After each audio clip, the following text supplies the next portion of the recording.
কেউ অন্যায় করলে তারা ক্ষমা করে। সুবহানাল্লাহ পড়েন। কি করবেন? নাকি অন্তরের মধ্যে দুঃখ কষ্ট রেখে দিবেন? অনেকে আছে অতীতের কষ্ট ভুলতে চায় না, ভুলতে পারে না। কেউ আপনারে ধমকি দিছিল, কেউ আপনার সাথে খারাপ আচরণ করছিল, কেউ আপনারে গালি দিছিল, অনেকে এটারে পেলে পুষে অন্তরে বড় করে রাখে, আছে না নাই? ভুলতে চায় না। মনের ভেতরে রাগ পেলে পুষে রাখা ঠিক না। মনে মনে কয়, তুই আমারে মারছিলি, আমি তোরে মারুম। তুই আমারে অপমান করছিলি ওই দিন, যদি একদিন সুযোগ পাই তোরে হোতা এলামু। আছে না এরকম? সেই 20 বছর আগে আপনার এসে অপমান করছে, ওইটারে পেলে পুষে আপনি অন্তরে নিয়ে বয়ে বেড়াচ্ছেন। আর এই হিংসা ক্ষোভ যদি রাগ ভিতরে রাখেন, এটা আপনারা জ্বালায় দেয় ভিতরে, জানেন? আর যদি আপনি ক্ষমা করে দেন, একেবারে ঠান্ডা। জানেন এই ফর্মুলা আপনারা? এজন্য রাগ, ক্ষোভ, হিংসা কখনো অন্তরে পুষে রাখতে নাই। মা যাদাল্লাহু আবদান বিআফওয়িন ইল্লা ইজ্জান। কোন বান্দা যদি তার অন্য কোন ভাইকে ক্ষমা করে দেয়, আল্লাহ তাআলা ওই ক্ষমাকারীর সম্মান আর মর্যাদাকে বাড়িয়ে দেয়। আল্লাহ তাআলা নিজে ক্ষমাশীল, তিনি ক্ষমা করাকে পছন্দ করেন। তাই আমাদের বেশি বেশি ক্ষমা করা দরকার। এজন্য এখন কেউ যদি আপনার সাথে খারাপ আচরণ করে, আপনার উপর জুলুম করে, অন্যায় করে, কি করবেন? মাফ করে দিবেন। মাফ করতে রাজি আছেন তো? আচ্ছা, সবাই বুঝে শুনে উত্তর দেন। আল্লাহ পাক আমাদের সব গুনাহগুলো ক্ষমা করে দেখ, আমরা চাই কি চাই না? আল্লাহ আমাদেরকে মাফ করুক, আমরা চাই কি চাই না? দেখেন, আমরা কিন্তু ঠিকই আল্লাহর কাছে ক্ষমা চাই, কিন্তু আমরা নিজেরা নিজেদেরকে ক্ষমা করতে পারি না। নিজেরা নিজেদেরকে ক্ষমা করি না। সে আমার সাথে খারাপ আচরণ করছে, আমি ক্ষমা করতে পারি না। ও আমারে গালি দিছিল, আমি ক্ষমা করি না, কিন্তু আমি কিন্তু ঠিকই আল্লাহর কাছে ক্ষমা চাই। মনে রাখবেন কিশোরগঞ্জের ভাইয়েরা, আল্লাহর কাছ থেকে ক্ষমা পেতে হলে আগে ক্ষমা করতে হবে। ঠিক কিনা বলেন? আল্লাহর কাছ থেকে ক্ষমা পেতে হলে আগে কি করতে হবে? ক্ষমা করে দিতে হবে। ইন্নাল্লাহা আল্লাহুম্মা ইন্নাকা আফুন তুহিব্বুল আফওয়া ফাআফু আন্নি। হে আল্লাহ, আপনি ক্ষমাশীল, আপনি ক্ষমা করাকে পছন্দ করেন। আল্লাহ, আপনি আমাকে ক্ষমা করে দেন। কদরের রাত্রে আমরা এই দোয়া করি না যে আল্লাহ আপনি ক্ষমাশীল, আল্লাহ আপনি ক্ষমা করাকে পছন্দ করেন, আল্লাহ আপনি আমাকে ক্ষমা করে দেন। আল্লাহর কাছে আমরা ক্ষমা চাই, কিন্তু আমরা নিজেরা নিজেদেরকে ক্ষমা করতে পারি না। আপনি যদি মুত্তাকি হতে চান, আগে মানুষকে ক্ষমা করতে হবে। রাজি আছেন তো? আল্লাহ রাসূল সাল্লাল্লাহু আলাইহি ওয়াসাল্লাম যে কোনো পরিস্থিতিতে, যে কোনো অত্যাচারের বিপরীতে তিনি ক্ষমা করে দিতেন। সুবহানাল্লাহ পড়েন। আপনারা ওঠা বসা করতেছেন কেন? দোয়া করে দেই না? এখনই দোয়া হয়ে যাবে, বসেন।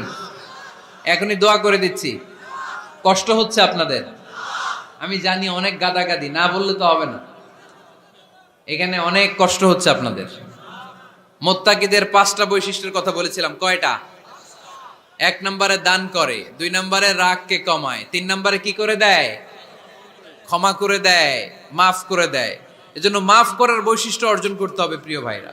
আমরা অনেকেই অন্যের ব্যাপারে অনেক তিক্ত অভিজ্ঞতা, আমারে গালি দিছিল, আমারে ঠকাইছিল, এগুলো ভুলতে পারি না। আছে না নাই? এগুলো ভুলে যান। ভুললে দেখবেন সব ঠান্ডা, হৃদয়টা ঠান্ডা। এবং এটা গবেষণায় প্রমাণিত হয়েছে, যারা অন্যকে ক্ষমা করে দেয় এদের রাতের ঘুম ভালো হয়। যারা অন্যকে ক্ষমা করে দেয় এরা স্বস্তিতে থাকে, এদের কোনো মেন্টাল স্ট্রেস থাকে না, এদের হার্ট অ্যাটাক হয় না, এরা স্ট্রোক করে না। আলহামদুলিল্লাহ পড়েন। আল্লাহ রাসূল সাল্লাল্লাহু আলাইহি সাল্লাম একটা ভরা মজলিসে বললেন, এখন এক সাহাবী এসে এখানে বসবে, এই সাহাবীটা জান্নাতি। সব সাহাবারা অবাক, না জানি তিনি কার কথা বললেন। সবাই দেখতে পেলেন, ইন দ্য মিন টাইম এক আনসারী সাহাবী এসে এই জায়গাটাতে বসলো। তার কয়েকদিন পরে আরেকটা ভরা মজলিসে আল্লাহ রাসূল বললেন, এখন এই মাত্র এক সাহাবী এসে এখানে বসবে, এই সাহাবীটা জান্নাতি। ঠিক ওই দিনও ওই আনসারী সাহাবীটা এসে ওইখানে বসেছে। আবার কয়েকদিন পরে আল্লাহ রাসূল সাল্লাল্লাহু আলাইহি ওয়াসাল্লাম বললেন, এই মুহূর্তে এই মজলিসে এমন এক সাহাবী ঢুকবে, এই সাহাবীটা জান্নাতি। সবাই খেয়াল করে দেখলো, ওই যে আনসারী সাহাবীর কথা রাসূল সাল্লাল্লাহু আলাইহি ওয়াসাল্লাম আগে বলেছিলেন, ওই সাহাবী এসে ইন দ্য মিন টাইম ওই জায়গায় বসেছে। চিল্লায় পড়েন সুবহানাল্লাহ। সব সাহাবীরা অবাক হয়ে গেলেন। ঘটনা কি? কি এমন গোপন আমল করে এই সাহাবী, যে গোপন আমলের কারণে তিনটা ভরা মজলিসে বিশ্বনবী এই সাহাবীকে বললেন জান্নাতি।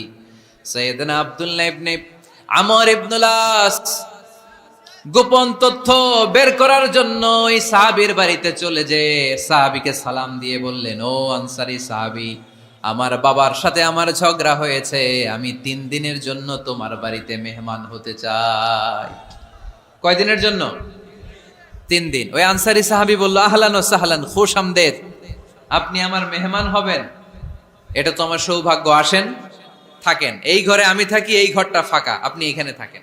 এবার আব্দুল্লাহ ইবনে আমর ইবনে আল আস খেয়াল করলেন কোন গোপন আমল করে কিনা, কোন নেক আমল আছে কিনা এই সাহাবীর, যে কারণে 3 বার বিশ্বনবী এই সাহাবীরে জান্নাতি বলেছে। 3 দিন টানা 3 দিন লক্ষ্য করার পরে সাইয়েদনা আব্দুল্লাহ ইবনে আমর ইবনে আল আস এই সাহাবীর মধ্যে তেমন বিশেষ কোনো নেক আমল, গোপন আমল আর দেখতে পায় নাই। 3 দিন যখন শেষ, যাওয়ার পথে বলে, ভাই আসলে আমার আব্বার সাথে আমার তেমন কোনো ঝগড়া টগড়া হয় নাই, ঝগড়া টগড়া কিছু না, আমি বিশেষ একটা কারণে এসেছি। 3বার বিশ্বনবী তোমাকে জান্নাতি বলে ঘোষণা করেছে, আমি দেখার জন্য এসেছি যে তুমি কি আমল করো, কিন্তু আমি তো বিশেষ কোনো আমল দেখলাম না। নামাজের সময় নামাজ পড়ো, তাহাজ্জুদের সময় তাহাজ্জুদ পড়ো, কোরআন তেলাওয়াতের সময় কোরআন তেলাওয়াত করো, আমি যা ইবাদত করি তাই তো করো, বরং আমার চেয়ে আরো কম করো। কি এমন তোমার আমল যে আমলের কারণে বিশ্বনবী তোমারে জান্নাতি বলেছে?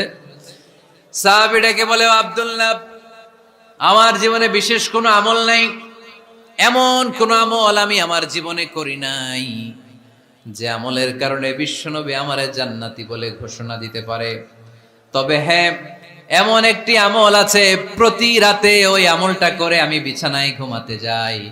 প্রতি রাতে এশার নামাজের পরে আমি যখন আমার বিছানায় ঘুমাতে যাই, আমি আমার অন্তরে কারো ব্যাপারে কোনো ঘৃণা, কোনো ক্ষোভ আমার অন্তরে পুষে রাখি না। সুবহানাল্লাহ পড়ে। কোনো ক্ষোভ, কোনো ঘৃণা, কোনো হিংসা, কারো ব্যাপারে অহংকার, জেলাসি, এগুলো অন্তরে নিয়ে আমি ঘুমাই না। আমি যখন ঘুমাতে যাই, আমি সবাইরে ক্ষমা করে দিয়ে, মাফ করে দিয়ে ঘুমাতে চলে যাই। হয়তো এই আমলটা আল্লাহ তাআলার কাছে অত্যন্ত প্রিয় হতে পারে, এ কারণেই হয়তো বিশ্বনবী আমাকে জান্নাতি বলে ঘোষণা করেছে। চিল্লায় পড়তে হবে আল্লাহু আকবার। এজন্য রাতের বেলায় যখন বিছানায় যান, সব ভুলে যান। কে গালি দিছিল ভুলে যান, কে ঠকাইছিল ভুলে যান, কে অপমান করেছিল ভুলে যান, কার সাথে মারামারি হয়েছিল ভুলে যান। বিছানায় যাওয়ার আগে সবাইরে মাফ করে দিয়ে একটা প্রশান্ত আত্মা নিয়ে ঘুমাতে যান। ওই সাহাবীর মতো আপনারও জান্নাতি বানাবে কে? এজন্য আল্লাহ বললেন, আল্লাযীনা ইউনফিকুনা ফিস সাররাই ওয়াদ দাররাই ওয়াল কাযিমিনাল গায়যা ওয়াল আফিনা আনিন নাস ওয়াল্লাহু ইউহিব্বুল মুহসিনিন। আমার মুত্তাকি বান্দারা সব সময় দান করে, আমার মুত্তাকি বান্দারা রাগকে নিয়ন্ত্রণ করে, আমার মুত্তাকি বান্দারা অন্যের ব্যাপারে অন্তরে হিংসা বিদ্বেষ পুষে রাখে না, আমার মুত্তাকি বান্দারা সবাইকে ক্ষমা করে দেয়। 4 নম্বর আল্লাহ বললেন, ওয়াল্লাযীনা ইযা ফাআলু ফাহিশাতান আও যালামু আনফুসাহুম যাকারুল্লাহা ফাস্তাগফিরু লিযুনুবিহিম। যদি তোমরা মুত্তাকি হতে চাও, মুত্তাকি বান্দার 4 নম্বর গুণ, তারা যদি কোনো অশ্লীল কাজ করে, পাপ করে, সাথে সাথে ক্ষমা চায় কার কাছে? যত পাপ আমরা করি না কেন, ক্ষমার দরজা আমাদের জন্য খোলা রেখেছে কে? সব সময় খেয়াল রাখবেন, কিশোরগঞ্জের যুবক ভাইয়েরা, পাপ হয়ে যেতে পারে, এটা ভেরি সিম্পল। তুমি মিথ্যা বলে ফেলেছো, খাদ্যে ভেজাল দিয়েছো, ওজনে কম দিয়েছো, পরকিয়া করেছো, অবৈধ দৈহিক সম্পর্ক করেছ, ব্লু ফিল্ম দেখেছ, নিজের উপর নফসের উপর জুলুম করেছো, তারপরেও তোমার জন্য ক্ষমার দরজা খোলা রেখেছে কে? মনে রাখতে হবে, আমাদের পাপ যত বড় হোক, তার রহমতের দরিয়া তার চাইতেও বড়, ঠিক কিনা? আমাদের গুনাহ আর অন্যায় যদি হয় খালের পানির সমান, বিলের পানির সমান, আল্লাহর দয়া সাগরের পানির সমান। আমাদের অন্যায় আর পাপ যদি হয় পাহাড়ের সমান, আমার রবের দয়া আকাশের সমান, ঠিক কিনা? বিষ্ণু বলেছেন, কুল্লুকুম খাত্তাউন ওয়া খায়রুল খাত্তাইন আত-তাওয়াবুন। তোমরা সবাই পাপী, আমরা সবাই কি? আওয়াজ করে বলেন না, আমরা সবাই কি? আমরা যে পাপী, এটা বলতে আপনাদের লজ্জা লাগে? আমরা সবাই কি? শুধু কি পাপী? পাপীর ঘরের পাপী, 14 গোষ্ঠী পাপী। আমি পাপী, আমার বাবা পাপী, আমার মা পাপী, আমার দাদা পাপী, আমরা সবাই পাপী। আল্লাহ রাসূল বললেন, কুল্লুকুম খাত্তাউন, তোমরা সবাই পাপী, ওয়া খায়রুল খাত্তাইন আত-তাওয়াবুন, আর এই পাপীদের মধ্যে সবচেয়ে ভালো পাপী ওই পাপী যেই পাপী পাপ করার পরই তওবা করে, ইস্তেগফার পড়ে, ঠিক কিনা? পৃথিবী না জানুক আমি তো জানি, পৃথিবী না জানুক আমি তো জানি, আমি কি পাপ করেছি হায়। আমার পাপের করলে বিচার, বাঁচার আমার নাই উপায়, দয়াময় প্রভু মাফ করো আমায়,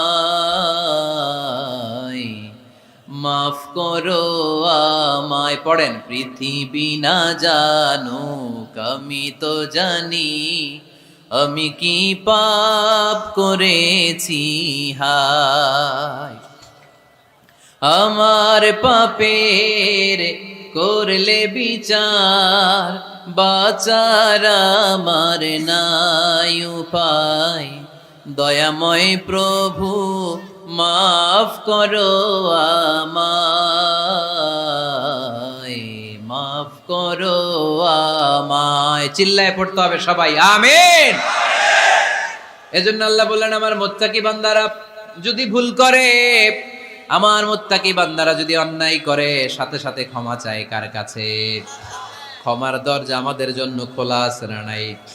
আমরা যদি ভুল করি, অন্যায় করি, আমরা পড়ি রব্বানা যালামনা আনফুসানা ওয়া ইন লাম তাগফির লানা ওয়া তারহামনা লানাকুনান্না মিনাল খাসিরিন। ও আল্লাহ, ভুল করেছি, অন্যায় করেছি, পাপ করেছি, গুনাহ করেছি, নফসের উপর জুলুম করেছি, তুমি যদি মাফ না করে দাও, আমাদেরকে মাফ করার দুনিয়াতে কেউ নাই, ঠিক কি না?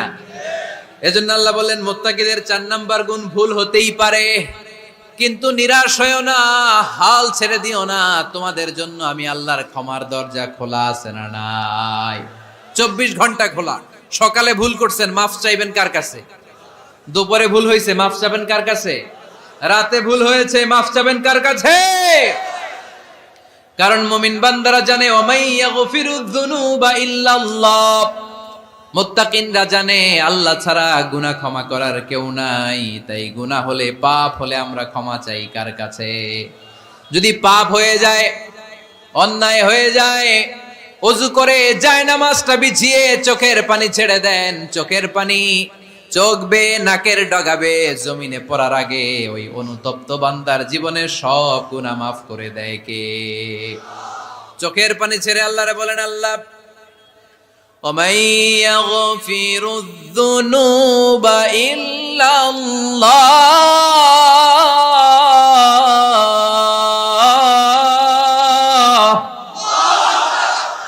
وَمَن يَغْفِرُ الذُّنُوبَ إِلَّا اللَّهُ।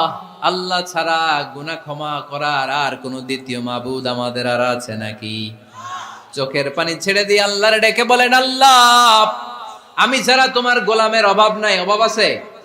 আমি ছাড়া তোমার বান্দার অভাব নাই, আমি ছাড়া তোমার গোলামের অভাব নাই, কিন্তু তুমি ছাড়া আমার কোনো রব নাই, ঠিক কি না? আমার গুনাহ ক্ষমা করার মতো দ্বিতীয় কোনো মালিক নাই, দ্বিতীয় কোনো রব নাই, দ্বিতীয় কোনো প্রভু নাই। তুমি যদি ফিরিয়ে দাও, কোথাও যাওয়ার জায়গা নাই, ঠিক কি না? এভাবে চোখের পানি ছেড়ে ক্ষমা চাইলে মাফ করে কে? আল্লাহ বলে, মুত্তাকিদের ভুল হতেই পারে, মানুষ মাত্রই ভুল হয়, কিন্তু ভুল হওয়া মাত্রই তারা আমার কাছে ফিরে আসে, তারা আমার কাছে ক্ষমা চায়। ওয়ালাম ইউসিররু আলা মা ফাআলু ওয়া হুম ইয়ালামুন। 5 নাম্বার বৈশিষ্ট্য হলো, জেনে বুঝে ক্ষমা চাওয়ার পরে ওই পাপ কাজ দ্বিতীয়বার আমার বান্দারা করে না, ঠিক কি না? ওয়ালাম ইউসিররু আলা মা ফাআলু ওয়া হুম ইয়ালামুন। 5 নাম্বার বৈশিষ্ট্য, মুত্তাকিদের সর্বশেষ বৈশিষ্ট্য হচ্ছে জেনে বুঝে তারা পাপ কাজ রিপিট করে না। কারণ আপনি যখন তওবা করবেন, আপনি যখন ক্ষমা চাইবেন, আপনি আল্লাহর কাছে ওয়াদা করবেন, আল্লাহ ভুল হয়েছে, অন্যায় হয়েছে, চোখের পানি ছেড়ে আল্লাহ তোমার কাছে ক্ষমা চাই, তুমি ছাড়া ক্ষমা করার কেউ নাই, আল্লাহ তুমি আমারে মাফ করে দাও, পারতো পক্ষে এই পাপ কাজ, এই ভুল কাজ আমি আর করব না। ওয়ালাম ইউসিররু আলা মা ফাআলু ওয়া হুম ইয়ালামুন। তাফসীর ইবনে কাসীর এসেছে, ওয়ালাম ইউসিররু মানে ওয়ালাম ইস্তামিররু আলা মা ফাআলু ওয়া হুম ইয়ালামুন, জেনে বুঝে ওই পাপ কাজ কন্টিনিউ করে না।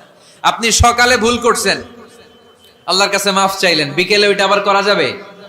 সকালে খাদ্যে ভেজাল দিছেন, বিকেলে মাফ চান, এরপরের দিন আবার ভেজাল দেন, আবার মাফ চান, তারপরের দিন বাজারে আবার ভেজাল দেন, তারপরে মাফ চান। এরকম করলে মুত্তাকি হওয়া যাবে নাকি? না। একবার যখন আমি আমার ভুল বুঝতে পেরেছি, আমি চোখের পানি ছেড়ে আল্লাহর কাছে ক্ষমা চাবো, আর জীবনে ওই পাপ কাজ আমার দ্বারা হবে না। চিল্লায় বলেন ঠিক কিনা? এই 5টা গুণ যার মধ্যে থাকবে তাদেরকে বলে মুত্তাকি। তাদেরকে কি বলে? তাদের জন্য ক্ষমা আর জান্নাত প্রস্তুত করে রেখেছে কে? এই ক্ষমা আর জান্নাত হচ্ছে ডান দিক, আর বাম দিকে আছে জাহান্নাম। এখন আমাদের সিদ্ধান্ত নিতে হবে, আমরা ডানে যাব না বায়ে যাব। কিশোরগঞ্জের ভাইয়েরা আওয়াজ করে বলেন, আমরা কি ডানে যাব না বায়ে? আমরা সবাই মুত্তাকি হতে চাই কি চাই না? মুত্তাকিদের কয় গুণ? আরো জোরে বলেন। 1 নাম্বার, আওয়াজ করে বলেন। মাশাআল্লাহ, সচ্ছল অসচ্ছল অবস্থায় দান করে। 2 নাম্বার, রাগকে নিয়ন্ত্রণ করে। 3 নাম্বার, মানুষকে ক্ষমা করে। 4 নাম্বার, ভুল হলে তওবা করে কার কাছে? 5 নাম্বার, পারতপক্ষে ওই ভুল সে আর রিপিট করে। আমাদের এই শপথ নেওয়া দরকার যে আমরা জাতি হিসেবে আরো সভ্য হব, আরো সিভিলাইজড হব, আরো ভদ্র হব, আরো নম্র হব। ঠিক কিনা? সব